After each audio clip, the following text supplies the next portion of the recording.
What I'm going to talk about is something that probably most of you know very little about, the details. You may have heard some of the things that I'm going to talk about.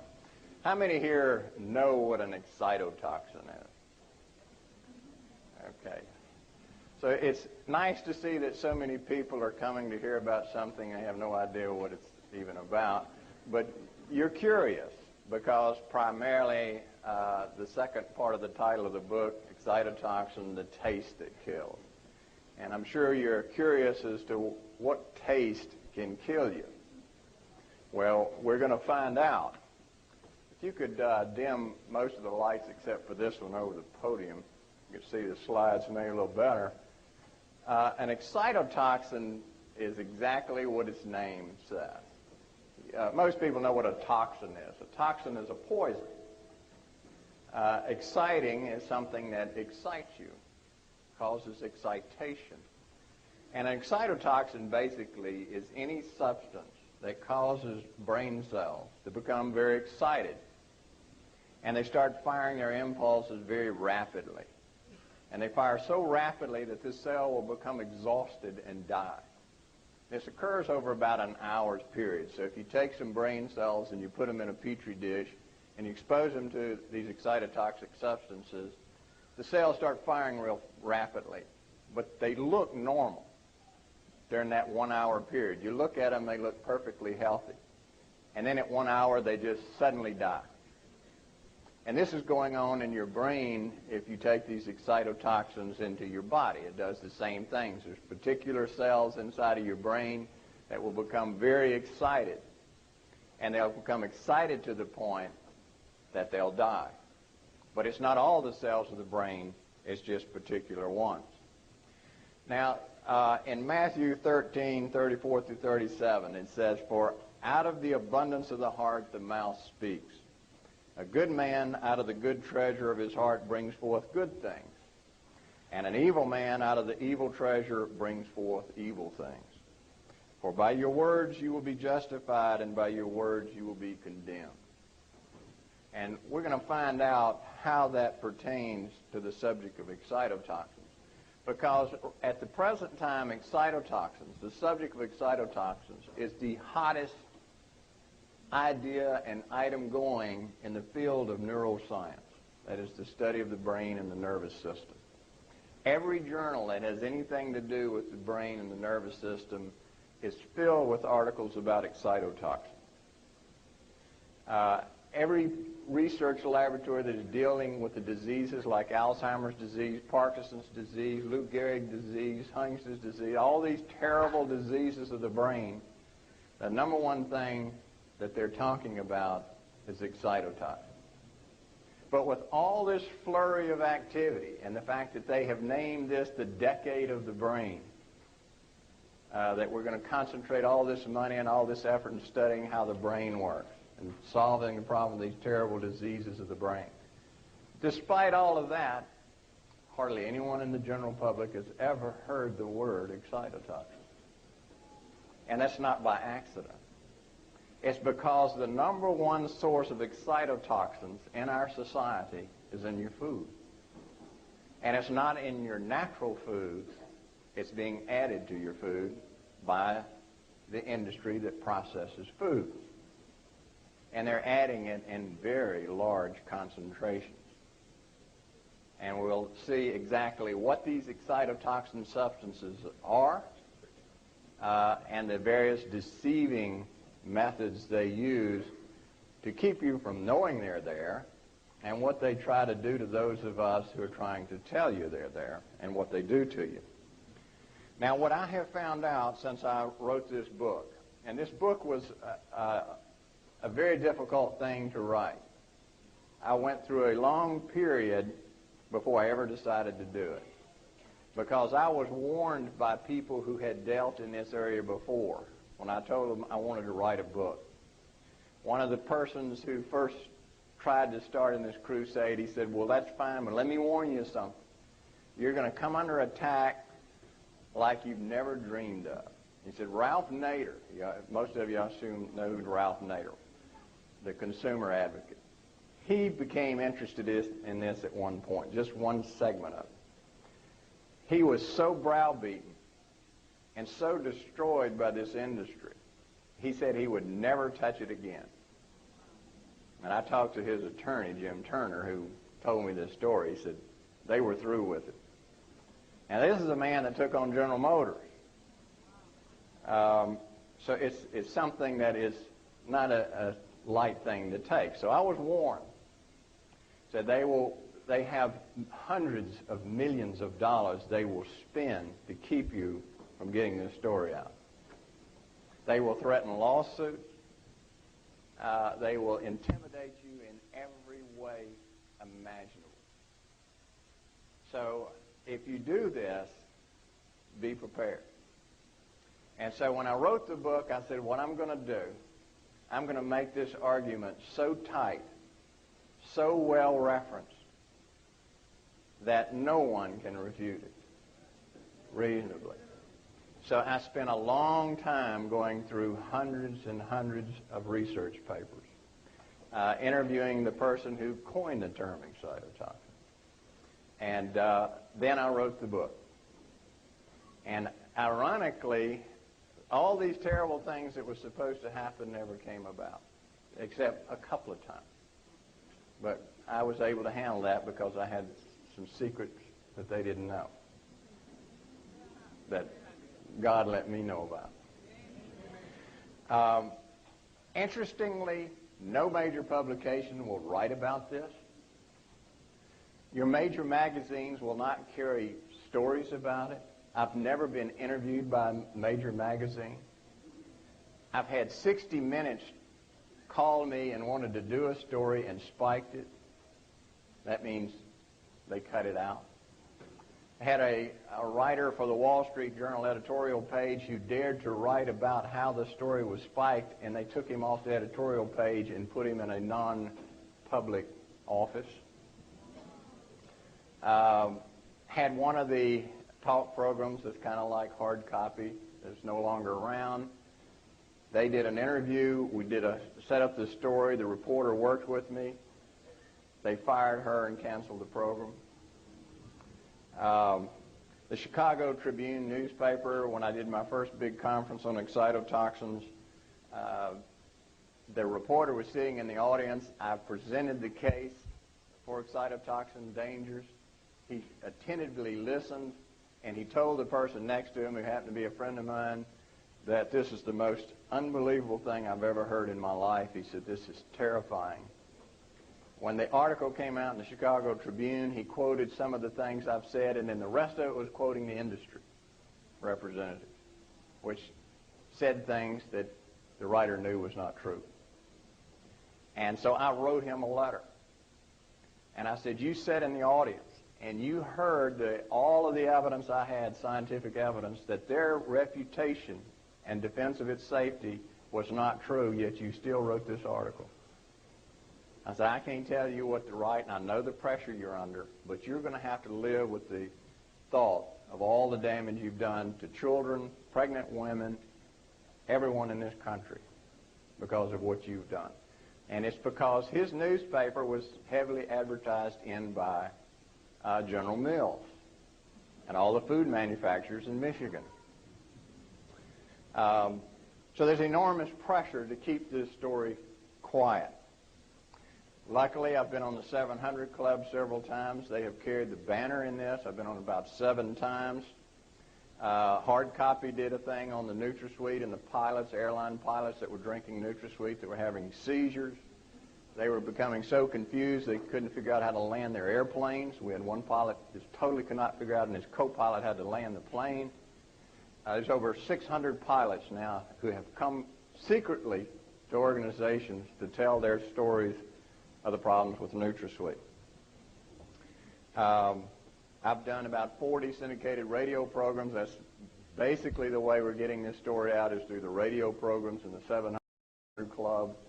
They're the only people. And the ones that are most interested, I find, are the Christian radio stations, because they're not afraid.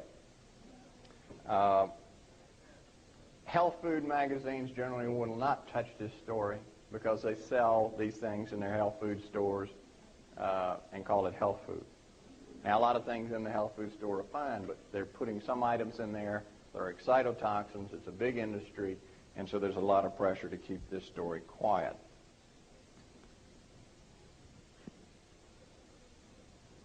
Now, let's go a little bit into the history of excitotoxicity, how all of this came about. In Japan, they used a flavoring substance for their food called kombu, or sea tangle. And this is a seaweed. When you dry it, you can grind it up, put it in your food, and it greatly enhances the taste of the food. And that's been used for 1,000 years. No one really knew why it enhanced the taste of food until 1908, when a research chemist by the name of Acido examined kombu, and he discovered that the taste-enhancing compound was glutamate. You may have heard of monosodium glutamate, of MSG. Well, that's the active compound, glutamate. So he realized that glutamate had a great potential to enhance the taste of foods. So he made a friendship with the Suzuki Spice Company owner, Suzuki, and together they formed another company called Ajinomoto. The Ajinomoto, which means essence of taste, this company began to manufacture monosodium glutamate, or MSG. By 1933, they were producing about 10 million pounds of MSG and putting it in the food. Now, MSG is a much higher concentration of glutamate than in kombu.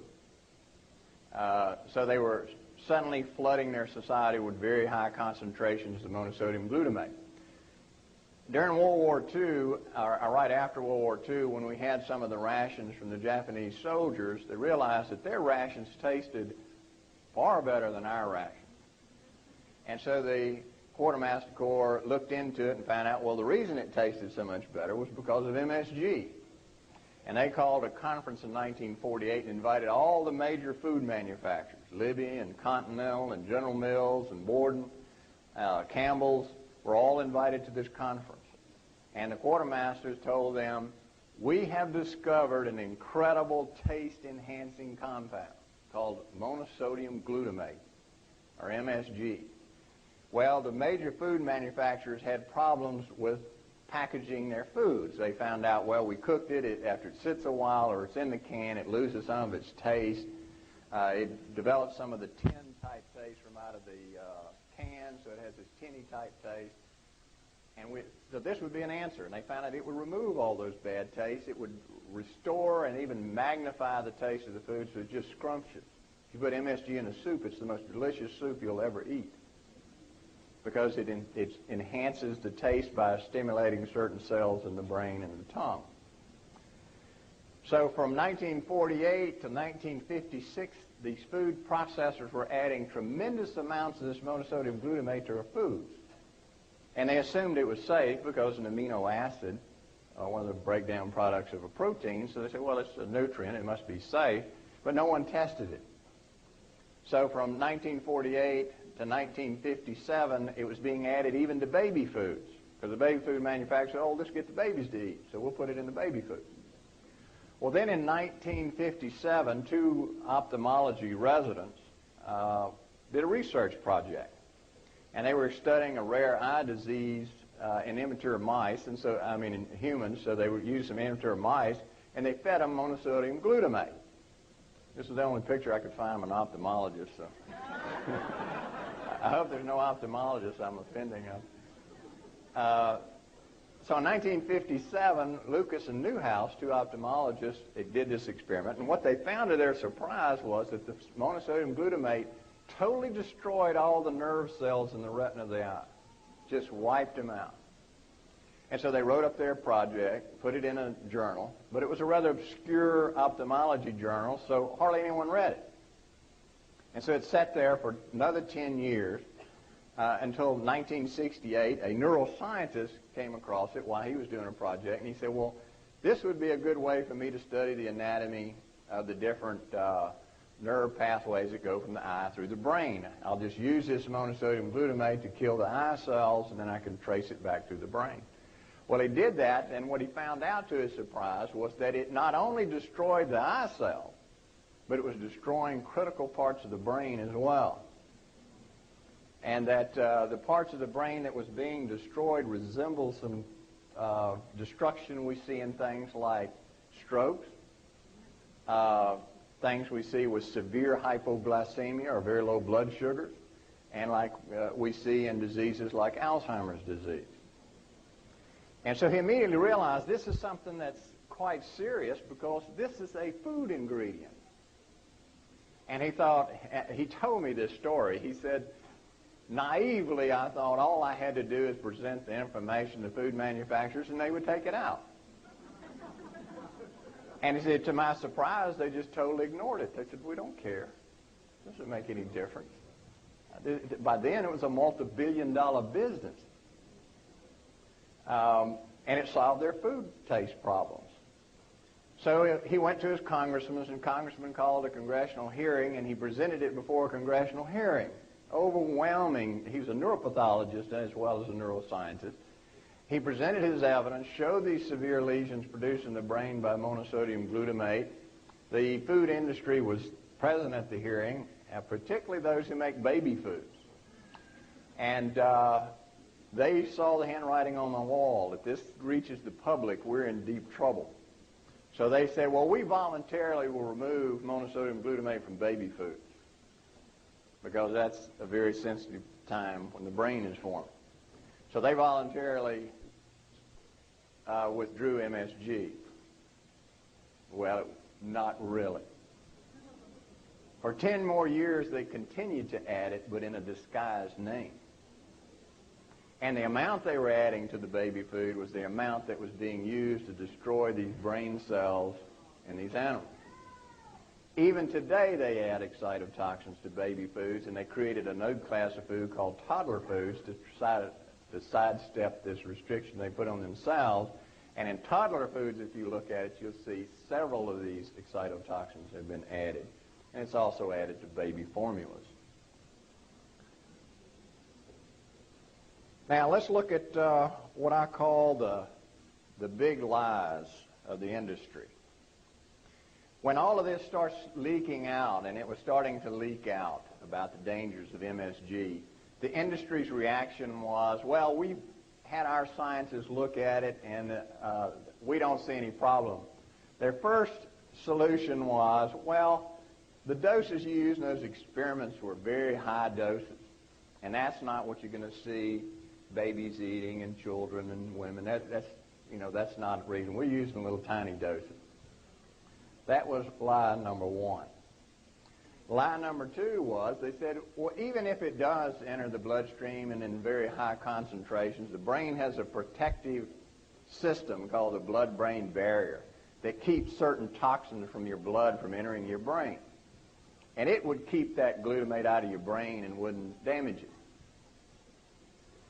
And when that didn't work, they went to the third lie. They had a research paper that said, well, we have studied it and found out that if you eat a lot of carbohydrates and sugar, it inhibits this toxicity and doesn't occur, so that protects you. And most people eat meals that have carbohydrates in it, so it's really no problem. Well, let's look at lie number one. Lie number one saying that these little small quantities. But what we'll see later on is that humans are more sensitive to the toxicity of MSG than any experimental animal. We're 5 times more sensitive than the next most sensitive life form, the mouse. 5 times more sensitive. We're 20 times more sensitive than a rhesus monkey. This is a study that was done by the FASF organization. That's the Federation of American Societies of Experimental Biology. They did a review of all the things that had been written about MSG. And they were going to have a final conclusion about the safety of MSG. The study was conducted and paid for by the FDA, and it had an executive summary in the front part of it that if you read it, you would think they never saw the actual paper itself. So there's no relationship between their executive summary by the FDA and what the paper actually said. The paper reads almost like my book. But that's what the media read. In the bulk of the paper, this was their conclusion about infant formula, was that the amount of monosodium glutamate compound, which they call casein hydrosylates, is a new trick name they use. These babies are regularly consuming large quantities of glutamate in your children. Now let's look at lie number 2. It doesn't penetrate the brain because the brain is protected by this blood-brain barrier. Well, we know that in the human brain, even in an adult, there are certain areas of the brain in which there's no blood-brain barrier. For instance, if we look at the pituitary gland, the posterior pituitary gland, and lining inside, my beam stuff, always carries there. There's certain critical areas of the brain that have no barrier. So anything that's in your blood is going to go into your brain in those areas. These are very critical zones of the brain. So that shows that part's a lie. And we know that even if you have a normal intact part of your brain with a normal blood-brain barrier, if you have a high level of glutamate in your blood, over time, it'll penetrate even the normal blood-brain barrier. And third, we know that there are frequent causes in which the blood-brain barrier is disrupted. These aren't rare conditions. Strokes, that's not rare. Think how many tens of millions of people in the United States are walking around who have had a stroke. Many don't even know they've had a stroke. We call them mini strokes. They occur in silent areas of the brain. It opens up the blood-brain barrier. Whatever's in your food is going to go through there. Head injury. Millions of people have had head injuries. Hypertension. How many people in this country has high blood pressure? It'll open the blood-brain barrier. Diabetes, a common condition. If you've ever had brain surgery, if you've ever had a heat stroke, when you have a high fever, it opens your blood-brain barrier. Certain drugs that people take for different conditions will open the blood-brain barrier. Multiple sclerosis is a common disease in which the blood-brain barrier is open. That's what happens. Every time they have this onset of symptoms, the blood-brain barrier is opening up, and that's why they have the symptoms. So if they're consuming food with a lot of MSG in it, or NutraSweet, or other excitotoxins, it goes through these openings in the MS plaques in the brain, and they get a lot worse. And what we find in the MS patients is if they consume a food with MSG, they will get worse for days or weeks afterwards. It's a prolonged worsening. Every time they consume it, they get worse again. They go to their doctor says, oh, that's just the natural course of the disease. It's not the natural course of the disease in these instances. They're poisoning themselves. Severe hypoglycemia. If you have low blood sugar, it'll open up your blood-brain barrier. So if you're a diabetic, and hypoglycemia is common in diabetics who are using the insulin, their blood sugar will fall real low. That opens the blood-brain barrier. If they're doing what most doctors in this country tell them to do and use NutraSweet, when they open their blood-brain barrier during one of these spells, it's being flooded by toxins. If you've had a radiation, in other words, if you had X-ray treatments to your head, it opens up your blood-brain barrier. And if you have infections in that area, it'll open up the blood-brain barrier. So we see that these big lies, so far, we've wiped out number 1 and number 2. Now let's look at number 3, that carbohydrates and other food products will block excitotoxicity. What they have found with this is that there was an experiment done by a person who does a lot of defending of MSG, saying it's safe. And he did an experiment on animals in which he fed them carbohydrates, and his conclusion in the paper was the carbohydrates blocked the toxicity. Well, I got his paper and I read it, and that's not what the paper said at all. What the paper found was that if you take high concentrations of sugar or refined carbohydrates, you will reduce the toxicity, but it still causes brain damage. Now, I was interested just how much carbohydrate or sugar does it take to give any protection? Well, according to his paper, it would take about 10 to 15 packs of sugar. These little packets of sugar. You'd have to eat that every time you ate a meal to get any protection. And in his own paper, anything less than that offered no protection. Or you'd have to eat 17 soda crackers every time you ate a meal that had MSG in it to get any protection. So that argument kind of fell to the wayside. So we see that three big lies have just gone by the wayside, but they never give up. They come up with another one. Now these are the disguised names of MSG. Once they found out we were hot on the trail, they said, well, our only alternative is to change the names so the public doesn't recognize it. And this is just a partial list of the names that they have come up with. Frequent one is hydrolyzed vegetable protein. You see that in many, many foods. A lot of soups. You'll see it sold at health food stores. When you hydrolyze a protein, what you do is you break it down, you release its amino acids. One of the higher concentrated amino acids is glutamate. Another one is aspartate, which is also an excitotoxin. L-cysteine is an excitotoxin. Glycine magnifies excitotoxicity. And these amino acids are released and highly concentrated in these different protein products. So if you get textured protein, vegetable protein, hydrolyzed plant protein, there are all kinds of disguised names.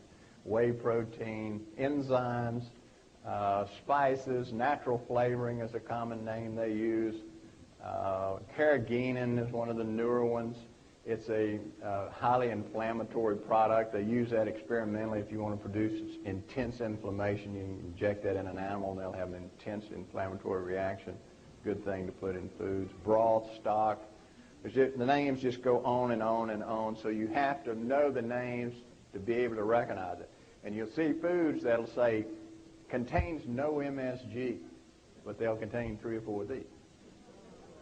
And the law allows them to do it, because the FDA law says that only if it's 99% pure MSG do they have to put it on the label.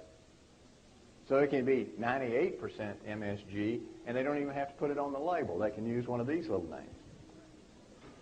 And so you're not protected when you see it contains no MSG, or you go to the restaurant and you say, did your food contain MSG? And they say, no.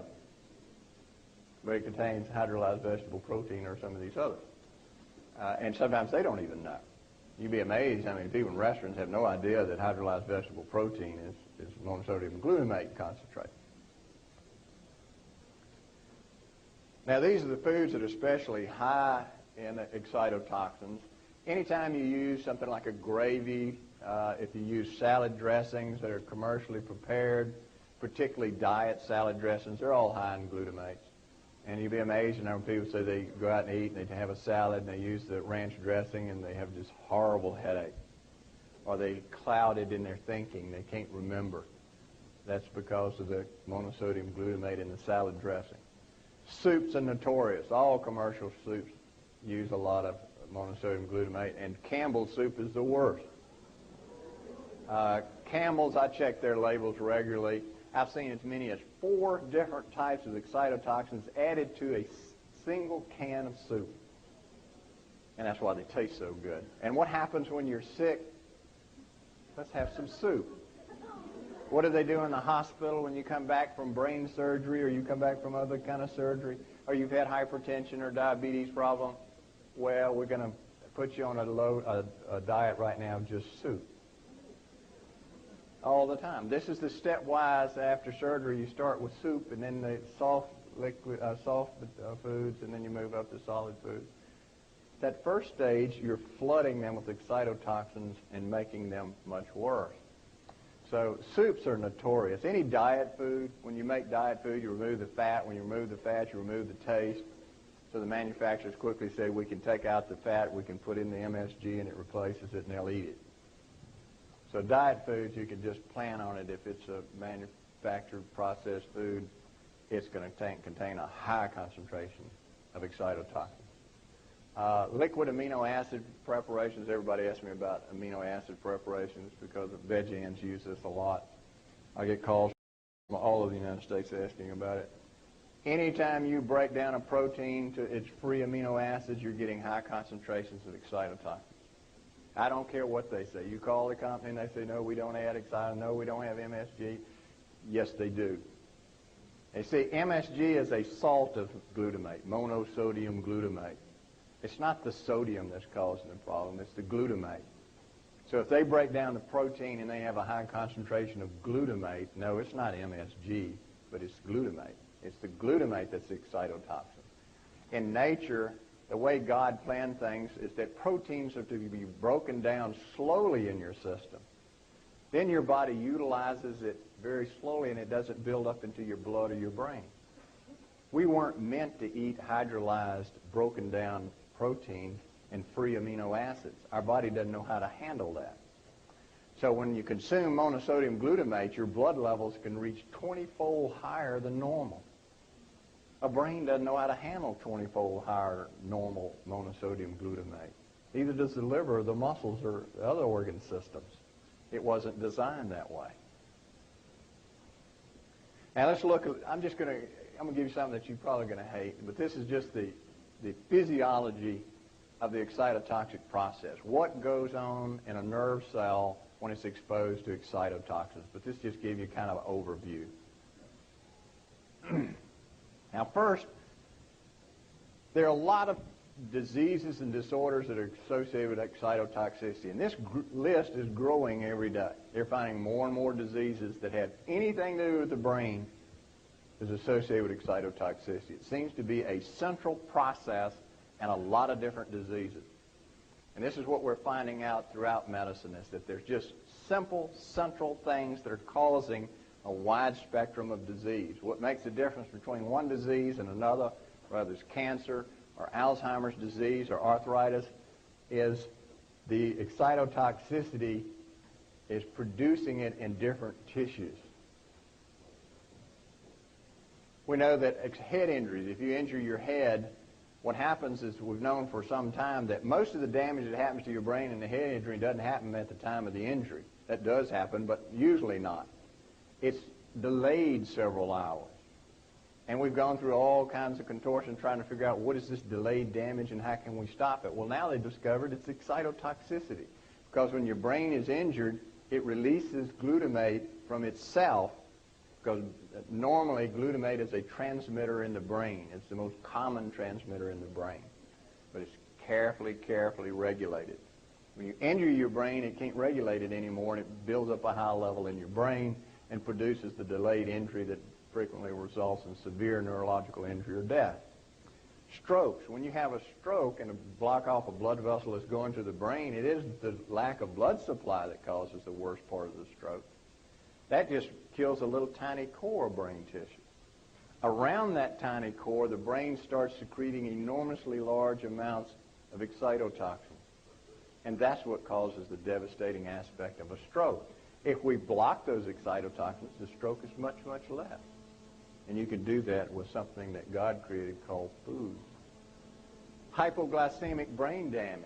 When your blood sugar falls extremely low and people go into a coma or die, it's not because the brain cells are starved for glucose.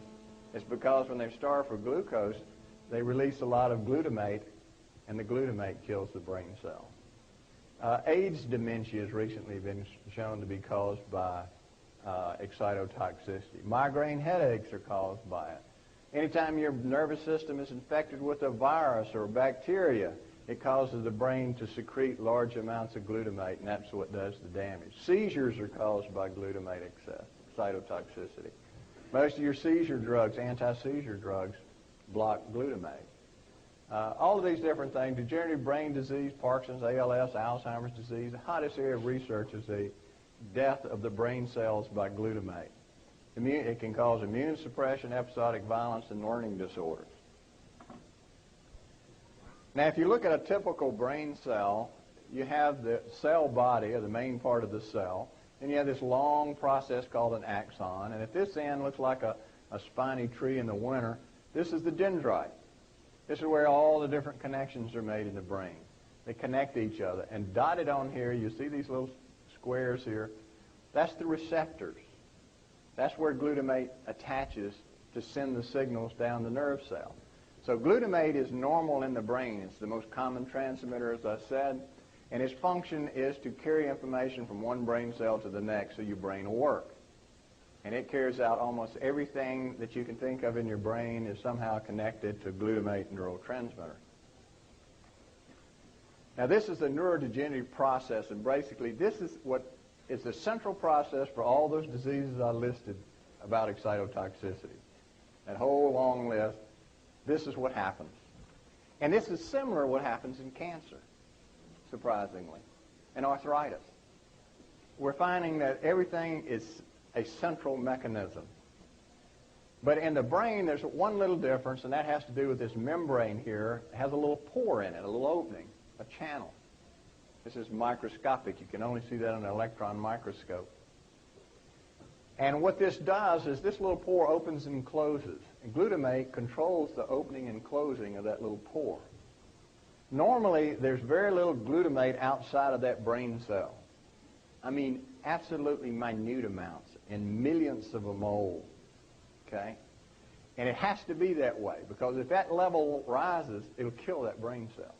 So your brain goes to a lot of trouble to make sure that glutamate level outside that nerve cell never gets above that 10 to 12 millionths of a mole.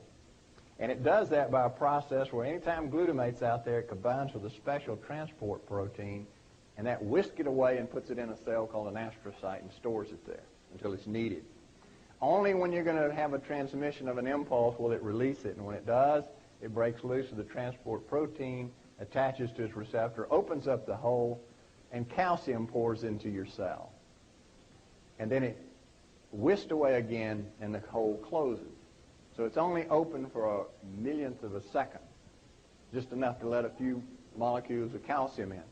Once that calcium is in, it starts triggering these processes.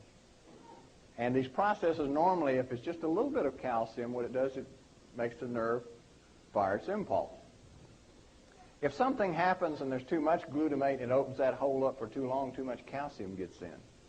If too much calcium gets in, then too intense of a reaction of these different processes take place, and it'll produce an inflammatory reaction in that cell with these inflammatory chemicals. It'll produce what we call free radicals, which are just very toxic chemicals that bounce around the cell, oxidizing all the components of the cell. One of the components that really damages is what we call the mitochondria, and that's the little part of your cell that produces almost all the energy that you use for everything, whether it's walking, moving, thinking. Mitochondria supplies the energy for everything.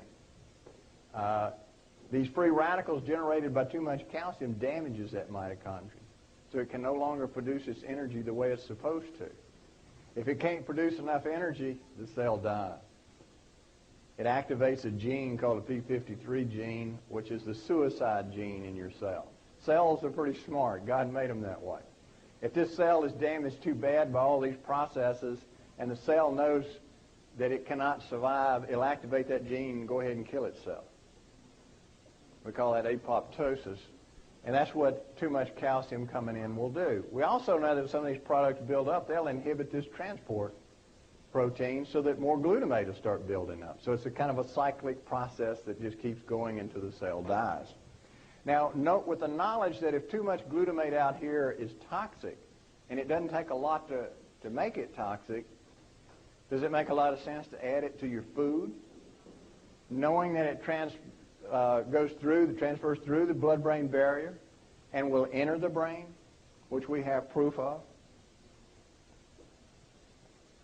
Now, when we look at excitotoxin sensitivity, three things we see that are very important. One is that human is 5 times more sensitive than the next most sensitive life form on Earth, the mouse. And we're really 20 times more sensitive than a rhesus monkey. Newborn babies are 4 times more sensitive than adults. So if you're pregnant and you're eating food that contains a lot of MSG, that is passed through the placenta into the baby and damages the baby's brain at a time that brain is being formed. And they're 4 times more sensitive than an adult would be. Why are the babies so sensitive to MSG? It's because their brain enzymes that normally protect them are immature. They haven't formed yet. Their blood-brain barrier is immature. It hasn't completely formed yet. And babies And toddlers frequently become hypoglycemic, which magnifies excitotoxicity. Now, what do these excitotoxins do inside of the nervous system once they get in there? Well, we know that they can actually alter how the brain forms. That's what's so bad about the little children. We know that when the mother is pregnant, during that last trimester and during the first 4 years after birth is when most of the brain is forming. All of these little pathways have to connect, and they have to connect in a certain way.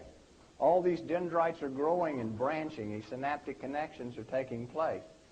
And that is very sensitive to glutamate. Too much, it destroys these pathways or make them grow in the wrong direction. We know they can destroy certain groups or collections of these brain cells called these nuclei, like the arcuate nucleus, ventral medial nucleus, or the hypothalamus. It can destroy it. This nucleus is the most sensitive area of the entire brain. It was interesting during the hearings on the toxicity of glutamate, one of the neuroscientists that was working for the glutamate producers made this statement, well, so what if it destroys the arcuate nucleus? We don't know whether it does anything or not. But at the time, we knew the arcuate nucleus was a very important nucleus in the brain. It's very vital. Another interesting thing is that less than toxic doses, that is, a dose that won't kill a cell, will alter its physiology. It'll make the cell overreact, so if it's a cell secreting hormones, they'll secrete too much hormone. If it's one that has to do with consciousness, it may cloud the consciousness. If it affects memory and it's overstimulated, it may alter your ability to remember. One of the ways that excitotoxins kill is by producing free radicals. Excitotoxins are very powerful free radical generators.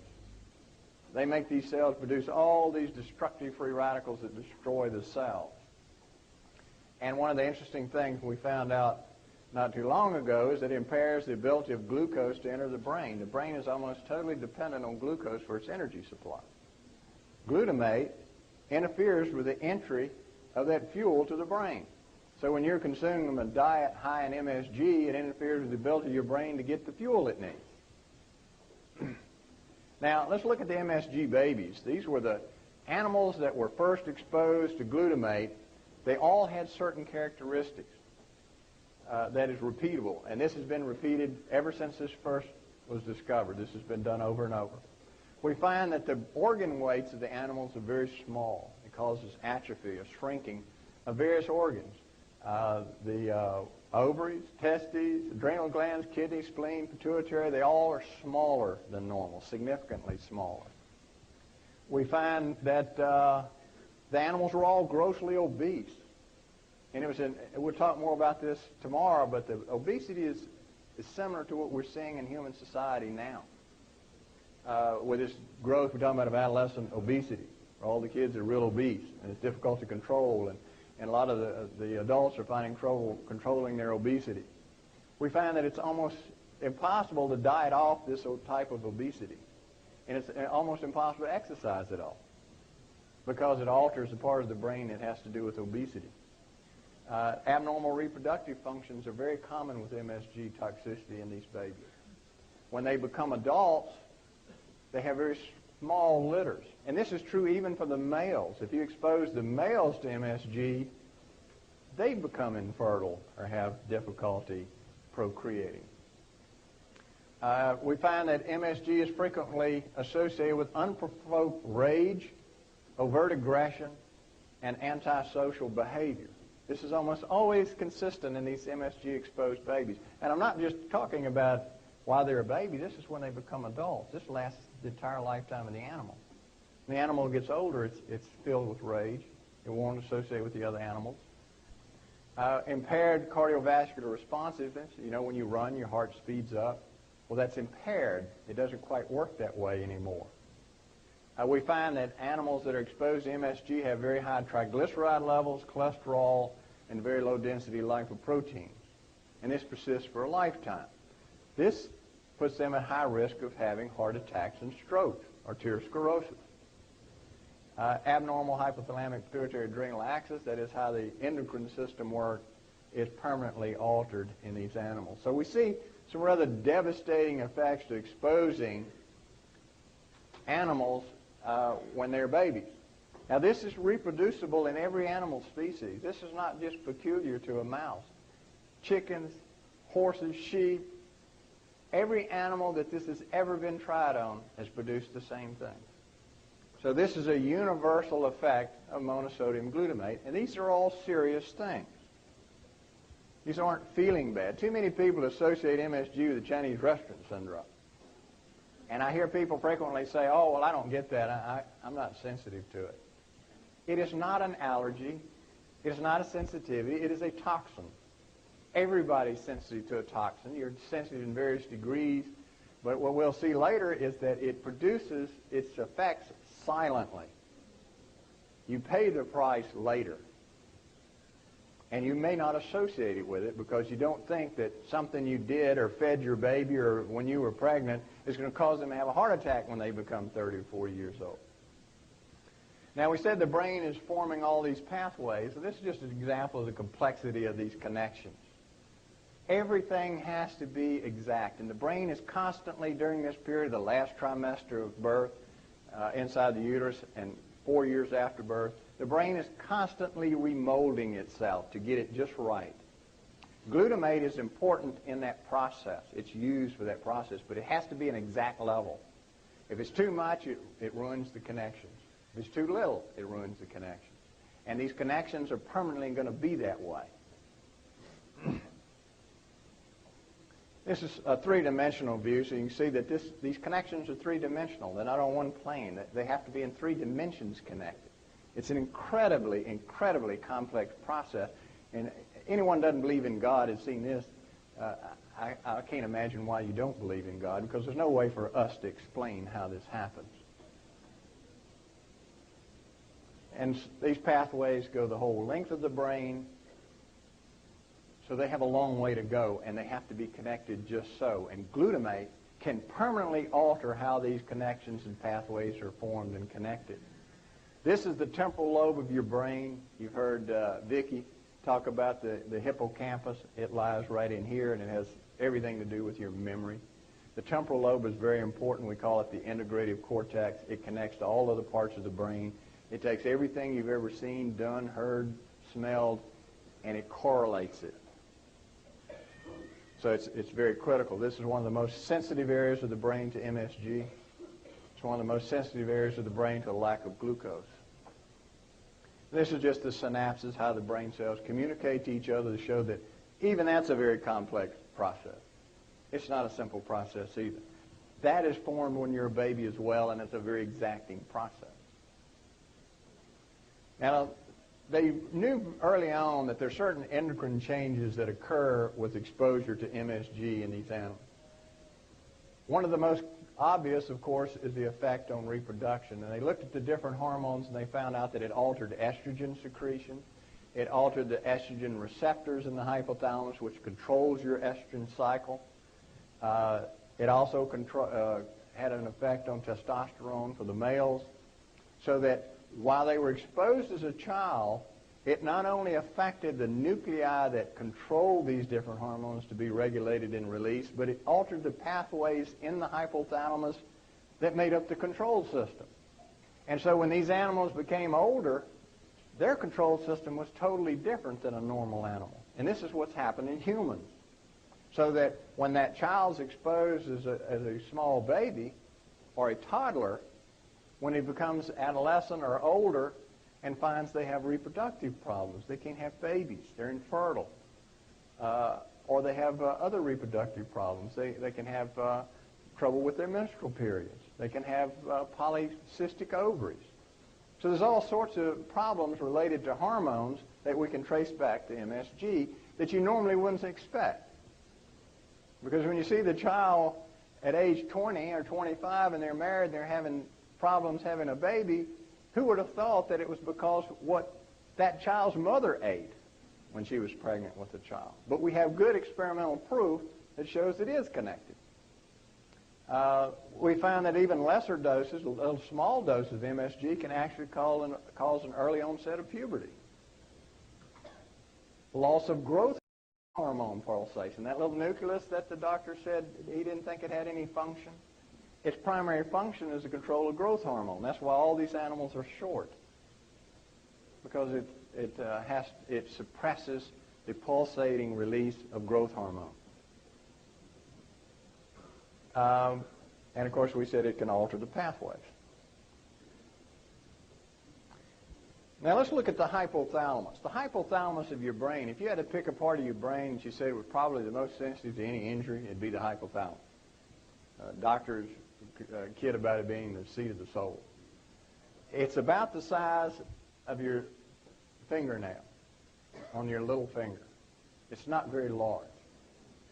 But it controls an enormous amount, and you cannot live without a hypothalamus. Major injury to the hypothalamus, you're going to die, short the intervention of the Lord. If we look at the functions of the hypothalamus, we see that it controls all of the endocrine system, right? Your growth hormone, thyroid hormone, adrenal hormones, cortisol. All of these things are controlled through the hypothalamus. It controls your sleep-wake cycle. Tells you when to wake up, tells you when to go to sleep. If you have an injury of the hypothalamus, you'll stay awake all the time, or you'll sleep all the time. So it's very important. It controls your hunger and satiety. It tells you when you're hungry. It tells you when you need to eat. And this is part of the thought of anorexia nervosa, if they have a problem in the hypothalamus. We know that it controls the autonomic nervous system. In other words, all these things automatically makes your heart beat so you don't have to think about it. Things that make your intestines move along with peristalsis so you don't have to think about it. Those are automatic reactions, parasympathetic, sympathetic system. That's controlled through the hypothalamus. And we know that it is a major part of what we call the limbic system of the brain. That's the part of the brain that has to do with your emotions. It has to do with love, anger, fear. Is regulated through the hypothalamus.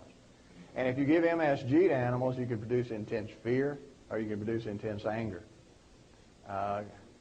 And lastly, we know, and this is something fairly recently, that the hypothalamus controls immunity. There's a whole field of psychoneuroimmunology.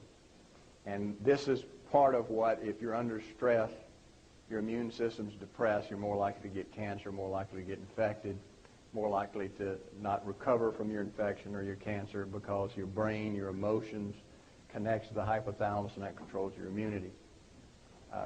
We find that in experimental animals, if you take that hypothalamus and you expose the animal to MSG, it will cause a suppression of immunity that will last the entire lifetime of that animal. And if you think about that in humans, if you have a baby exposed to MSG during these critical periods, that could affect their immunity forever, so that they'd be at higher possibility of getting infections or cancer. If they got a cancer, they have more difficulty recovering from it. So you're talking about some profound life-altering changes here. Now, one of the things that's really intrigued me is the effect on intellectual development. And if you look at the brain, you see this enormous complexity. We've been studying the brain probably for the last 70 years intensely. We're just getting a glimpse in the window. It is so enormously complex. There's nothing in the body even approaches the complexity of the brain. But what we find is that early on is that when MSG exposed babies are tested, they find that they're intellectually impaired. In fact, this doctor said that it appeared as if the animal was intellectually retarded. And this experiment, which is a two-part experiment, was very interesting. She took animals that were pregnant and exposed them to MSG and then tested the offspring and found that the offspring initially looked perfectly normal. And when they did this simple little test for intellectual function, they passed with flying colors. But when they tested them for more complex problem solving, the animals were severely impaired. Now, if you transpose that to a human, what that means is if your child is born after exposure to MSG or after being exposed to MSG after birth during that first 4 years, you say, well, the child looks normal. He's going to the different little grade schools and seems to be able to learn his ABCs and count and learn his name and do simple spelling. Seems to be intellectually normal. But then when he gets into higher school and has to do higher math, has to do logic, has to do intense cognitive functioning, they're impaired. Now, who is going to look at that and say it was due to MSG exposure when the baby was a child, when no one will let this story out? No one knows this was done. The second part of the experiment, she was curious why this happened. So she measured the neurotransmitters in the brain in these offspring to see what happened, and found that there was an 80% reduction of a transmitter called acetylcholine in the frontal lobes of the offspring's brain. Now, acetylcholine is absolutely vital for learning and memory.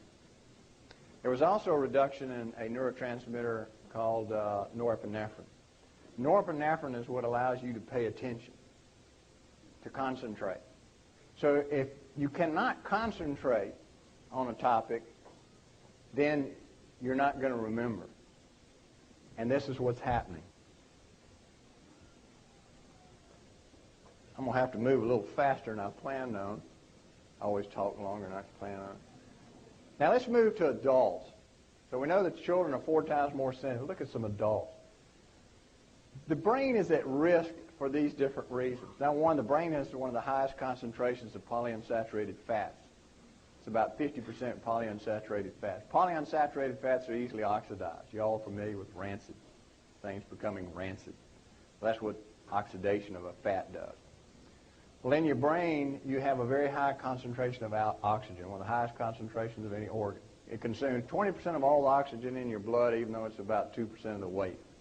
So it's consuming enormous amounts of oxygen in the face of those polyunsaturated fats. So they become very easily oxidized. Brain normally has iron in it, but the iron is protected by being attached to a protein. As you begin to get older, that iron is released, and you get free iron in your brain, which is very dangerous. The older you get, the more iron is released. Iron is one of the most powerful generators of free radicals, and that's thought to be one of the reasons why the brain starts aging, and you have these problems with brain aging. And aged brain cells are more sensitive to free radical damage than a young brain cell. Much more sensitive, about 4 times more sensitive. This is just some of the changes that occur when your brain ages. You lose some of the receptors. The cell membranes change. They become stiffer. It's difficult to get the nutrients into the cell as you get older. The cell cannot produce as much energy as it used to. There's accumulated free radical damage over your entire life, so that you begin to damage the DNA, damage the protein, damage the lipids, and this accumulates throughout your entire lifetime. And remember, we said the way that excitotoxins kills the brain cell is by generating lots of free radicals. So you're speeding up this aging process significantly when you're exposed to those substances. Now we know that there's 3 things that are associated with increased excitotoxicity. We already said an immaturity of the brain makes you 4 times more sensitive. Second is energy deficits. Anytime a brain cell has difficulty generating energy, it becomes infinitely more sensitive to excitotoxins. So if you have low blood sugar, if you're running a race and you didn't eat properly and your blood sugar is falling, if you're dieting severely, if you have a disorder of your mitochondria and you can't produce the energy, whatever the cause of a lack of energy in that brain cell, it's going to magnify the excitotoxic process, and it can magnify it as much as 100-fold.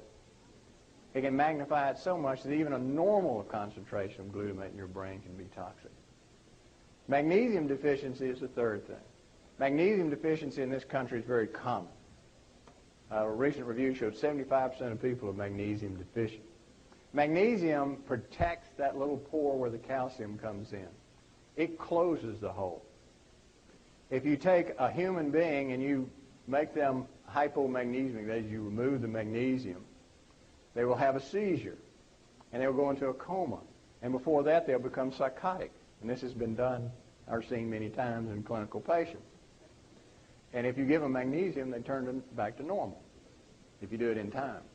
And that's because magnesium prevents this excitotoxicity process.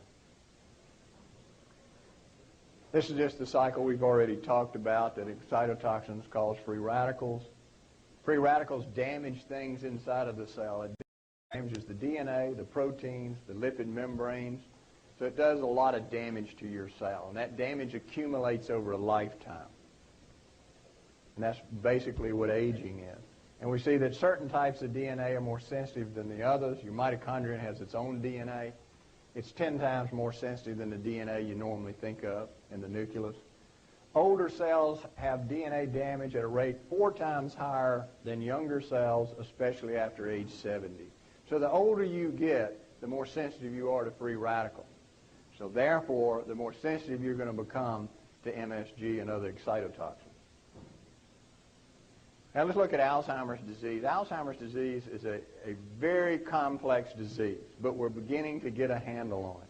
The most common thought of the etiology is that it's excessive excitotoxicity in the brain. Now what triggers that, it's a different story. We know that the loss of energy in the brain precedes Alzheimer's disease by as much as a decade. You can scan the brain of people and you can find out that these areas that are going to be affected are already losing their energy supply, even though they're perfectly normal at the time. 10 years later, they come down with Alzheimer's disease. And that's because, as we said, when you lose that energy, you magnify the excitotoxic process. Now, I'm not saying that Alzheimer's disease or any neurodegenerative disease is caused by eating MSG. It's probably more complex than that. It may be the release in the brain. But we know that Alzheimer's disease can be significantly aggravated by MSG in the diet because, number one, Alzheimer's disease damages the blood-brain barrier. You lose your barrier. You're at low energy. Your cells can't produce energy. The cells are damaged by free radicals, so they're more sensitive. So in a state, if you have Parkinson's disease or if you have Alzheimer's disease or any of these degenerative diseases, you're at a lot more risk. Parkinson's disease, one of the first things we see occur in Parkinson's disease is the loss of a substance called glutathione in the cells that are affected. This is a molecule that protects you against free radicals. It's very, very important. It is lost years, decades before you ever develop Parkinson's disease. Then you begin to accumulate iron in those cells. And we said iron is a very powerful free radical generator. So the cell can't protect itself against free radicals. You increase the free radicals with the iron. Then the energy begins to drop. And there's particular loss of energy of 42 or 47% loss of complex 1 energy generation, the mitochondria, and the cell dies. Well, it's an excitotoxic process that's triggering all of this.